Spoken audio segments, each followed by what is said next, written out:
Shalom, and welcome to Torah Juice. My name's Joshua, and I'm going to be your more area teacher just for a few minutes. As we are going to talk about this week's Torah portion in the book of Devarim, and it's Parshah ki tzitzit, and the part of the portion that I'd like to talk about today comes from chapter 22, and it's beginning verse 12. You shall make for yourself twisted threads on the four corners of your garment, with which you cover yourself. Alright, well, here's a commandment. Here's a mitzvah. It's the mitzvah of the tzitzit. Okay, and there's been a lot of controversy over tzitzit over the years, as we will see in just a few minutes. But first of all, what are tzitzit? Well, tzitzit are actually the fringes, and I have a few right here, that would be on the four corners of the garment.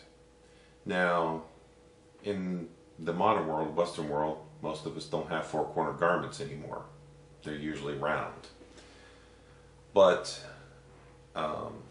traditional Middle Eastern wear would have, if you want to call it a shawl, a talit, a covering. It would be much like, if you would say, like a blanket. And this was the outer garb, and it had four corners, and it had fringes on the bottom. So Hashem is commanding us that we make ourselves twisted threads on the four corners of the garment with which we cover ourselves. Okay? Now, I have a couple of examples here I'd like to share with you. This is a traditional tzitzit. Okay? It looks kind of like more like a little poncho. Alright?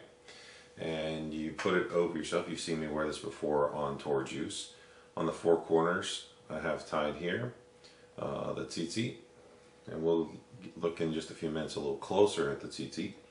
But we have these, I have these wrapped here. You can see there's a cord of blue, which we'll talk about in just a few minutes, and that's where some discrepancy comes from. But you can wear this either under your shirt or over your shirt with a coat over it as well. And then here I have the traditional talit or prayer shawl. Okay, this is my big one, and see I have the tzitzit tied on the four corners here. I just gotta have it folded up for you. Okay, and it also has a cord of blue as well. Now most of the ones, the talits and the talit katans, which means small talit, or tzitzit, that's the one underneath. This is the talit gadol, the big talit. Most of them will just have solid white tzitzit because the controversy was they weren't sure what techelet means or where the techelet comes from. And techelet was just translated as a cord of blue in the Torah. They're not sure where it came from. Now there's some said it comes from snails, some said it comes from fish, some said it comes from squid. Some said it comes from plants. It seems like kind of the majority opinion today is it comes from snail. Okay, and the cool thing about that is that when they take this dye, this blood from the snail, the longer they leave it out in the sun, it changes colors, and it's supposed to be more like a sky blue. But if you leave it out in the sun, it becomes lighter because it actually chemically reacts with the UV rays. Now, if you don't put it in the sun, it's more of a royal blue, okay, almost like a purple, which is interesting because that's kind of the color of royalty.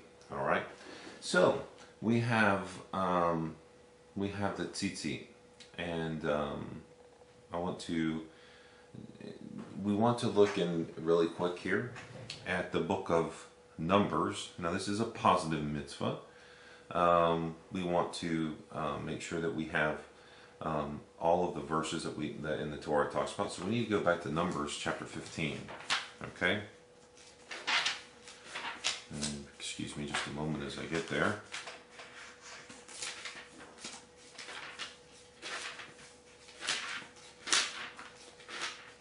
Numbers chapter 15, verses 38 and 39. And it says, "Speak to the children of Israel and say to them that they shall make themselves tzitzit on the corners of their garments throughout their generations. And they shall place upon the tzitzit of each corner a thread of turquoise wool. Now this is from the Kumash, turquoise, tachelet, blue. Okay, it shall constitute tzitzit for you, and you may see it and remember all of the commandments of which Hashem said to perform them. All right. Now let's see. Rashi says that one of the strings that's supposed to be the blue string, the techelet, was with the blood of an aquatic creature known as the chilazon. Well, the chilazon, that's what everybody is not sure what that means, or the exact identity of this creature. Okay, but the whole point of wearing the fringes, you may say, what's the point of wearing the fringes? What's the point of wearing the blue? The techelet thread helps its wearer to focus on the duty of Hashem, because as the sages put it, techelet is similar to the color of the sea, and the sea is similar to the color of the sky, and the sky is where Hashem's glory, throne of glory is. So if you kind of think of it this way, the sea is blue, the sky is blue. The sky reminds us of the heavens, Hashemayim, and that's where Hashem is. He's in the heavens. So in a way, when we wear these tzitzit, these fringes on our garments, okay, when we wear them, we see the blue, and it's supposed to remind us who we are, and that we're supposed to be keeping the mitzvot of Hashem. That is the point. Now, there's a lot of different ways that you tie them, and of course, I tie my own tzitzit, and a lot of people would, some, I should guess, would say that these aren't necessarily kosher, but I'm not sure where it says that, only certain people are allowed to tie their tzitzit. But there's a lot of different traditions in the way, Ashkenaz, Sephardic, Kabbalist, the wrappings here. But it reminds us of the 613 mitzvot, because you have 8 strings here. You have, at the bottom here, you have 6 white and 2 blue. Alright, 6 white and 2 blue. And so you have 8, and then you have 5 knots. 1, 2, 3, 4, 5. Okay, so 5 plus 8 is 13. The gematria of the word tzitzit is 600. So when you take the 600 and you add the 13, you have 613 mitzvot, reminding us that we're supposed to keep the mitzvot of Hashem. Now I wrap mine with the traditional Sephardic, which is 10 wraps, 5 wraps, 6 wraps, 5 wraps. Okay, let's see if I can put it a little closer for you. Okay, now the reason I do that is that's for the gematria, or the numerical value of the name Yud He Vav He. Yud is 10. He is 5, Vav is 6, and He is 5. So I have the numerical value of Hashem's name with me, and this also corresponds to not taking Hashem's name in vain, because whenever you go out and you're wearing this, you have Hashem's name with you, and it's not just about calling Hashem different, using the way we think of God's name in vain, but whenever you go somewhere, if you commit sin, you're taking Hashem with you into that sin, and we shouldn't do that. So that's another thought about the tzitzit. Now, of course, like I said, there are many different traditions, minhagim, of tying tzitzit, about lengths and such. Here's one where the blue strings are actually a little longer, about an inch longer than the white, and that just keeps us to reminding of the coming of Mashiach. Okay? A lot of people have different customs or different ideas of what it might mean, but this is what it means to me. Okay?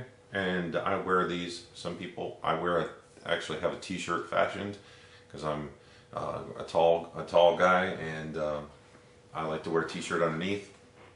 And so my mother-in-law actually fashioned me a tzitzit out of a t-shirt, made 4 corners of it, reinforced it so they wouldn't tear through, and I wear that under my shirt, which is nice. So some people do, some people don't. Some people hook them to the loops of their belt. Whatever your custom is, the important thing is that we're fulfilling the positive mitzvah of wearing these. And it might spark conversation, and you can tell somebody about why you wear them and what the purpose is. You see, you're fulfilling a positive commandment of Hashem. He's telling us, of all of Israel, that we should wear this. And this shows us and explains to us, and we can explain to them, kind of where this tradition came from. So, the tzitzit. Okay, you might hear the word tzitzit. Just depends on the Ashkenaz or the Sephardic. Tzitzit. Sephardic usually ends in a T. Ashkenaz usually ends in an S. But there you go. It's a tzitzit. You can Google anytime about the tzitzit. The reason it's Tzit. Okay. And you can get all the information that you want. There are different types, styles, colors. Traditional is white with a blue strand, but in the Torah it doesn't say that the other colors can't be something else. So I guess it would be just up to you, but the commandment is to have a blue strand. Now the problem I have is some people don't wear a blue strand because they're not sure where that the blue strand comes from, so they choose not to have one with a blue strand at all. Hashem doesn't necessarily say where it comes from. He says that put a blue strand in your tzitzit in your fringe. Well, I think fulfilling the mitzvah, you put a blue strand, regardless of where you think it comes from. Well, of course we want to do it from the traditional way, but he says put a string of techelet in there, which is translated as blue. So put a blue strand in your tzitzit and fulfill a commandment the way Hashem says. And then when we find out for sure, 100% sure where the blue color comes from, then we'll worry about that then. But until then, it tells us, just because Hashem says, keep Shabbat, do we fully 100% understand that we're doing it the correct way? I mean, we have the oral tradition and I understand that, but there could be things we've missed over the years. We should do what Hashem tells us to do. It's that simple. Put a blue strand in your tzitzit. So I challenge you, okay? Get tzitzit. You can order them. You can order packs online. You can do whatever. Like I said, you can learn to tie them on your own. There's a lot of YouTube videos that shows you how to tie tzitzit. It's not very difficult. I've been tying them for a few years now. And I tie them for friends and family members and people in our congregation. So it's very simple and get you some string and just practice. Okay, and I always say a blessing. I say a blessing that reminds me of the keeping of the mitzvot and of the tzitzit as I tie them. So it's kind of a special thing. It doesn't make them holy, but it's a reminder. That's what it's for. Okay, hope you enjoyed this video, and we'll see you next time here on Torah Juice. Shalom U'Berkat.